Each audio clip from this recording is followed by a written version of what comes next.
Dealing with manipulators requires a combination of emotional intelligence, strong boundaries, and strategic thinking. Assertive communication is a key tactic in resisting manipulation. It involves expressing your thoughts and feelings confidently and directly, without aggression or passivity. When dealing with a manipulator, it's vital to use I statements that focus on your own perspective and responses, rather than accusatory you statements which may lead to further conflict. For example, instead of saying, "You always dismiss my ideas," try, "I feel undervalued when my ideas are not considered." Establishing and upholding boundaries is a crucial defense against manipulative behavior. It requires clarity about what is acceptable to you and the determination to communicate and enforce these limits consistently. To effectively set boundaries, you should be specific about your expectations and the consequences of violating those boundaries. For instance, if a manipulator repeatedly belittles you in public, you might set a boundary by stating, "I will not tolerate public humiliation and will remove myself from situations where this occurs." It's essential to follow through on the actions you've associated with your boundaries to show that you are serious. The manipulator may attempt to test or dismiss your boundaries, but it's important to stand firm. Reverse psychology is a counterintuitive technique that involves advocating the opposite of what is desired from a manipulator, with the expectation that they will be inclined to do what is genuinely wanted. It operates on the principle that by telling a manipulator the contrary of what you want, you can manipulate them to do the opposite, thus pulling a fast one on them. Information control is a critical strategy when contending with a manipulative individual. By carefully managing what information you share, you reduce the ammunition a manipulator has to use against you. Revealing less about your personal life, thoughts, and plans can prevent a manipulator from pinpointing weaknesses or areas where they can apply pressure. An effective way to do this is to direct conversations to neutral topics, especially when the manipulator fishes for intimate or potentially compromising information. Additionally, by asking the manipulator more questions than you answer, you shift the focus away from yourself, keeping control of the interaction while gathering insights into their intentions and tactics.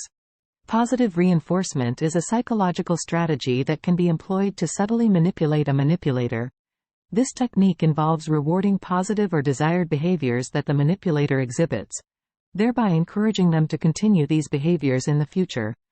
The concept is based on the operant conditioning principle that behavior followed by positive outcomes is likely to be repeated.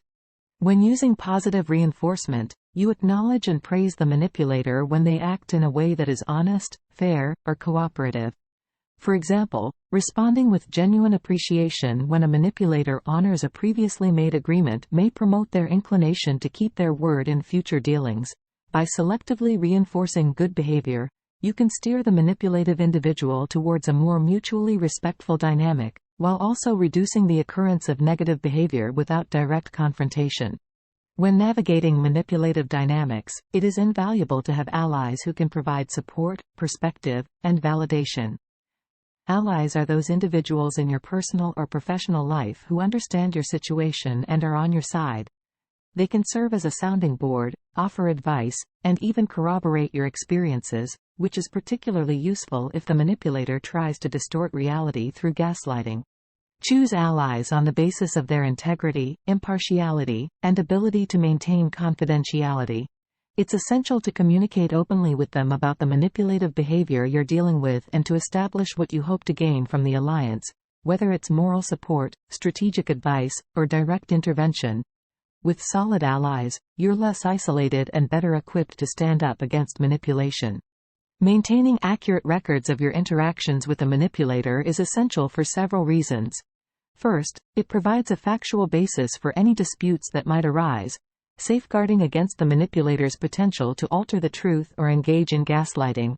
Second, it gives you the capability to review the exchanges and reflect on them, which can be beneficial for identifying patterns and strategies the manipulator uses. Documents are also crucial when you need to report or expose the manipulative behavior to authorities or higher-ups.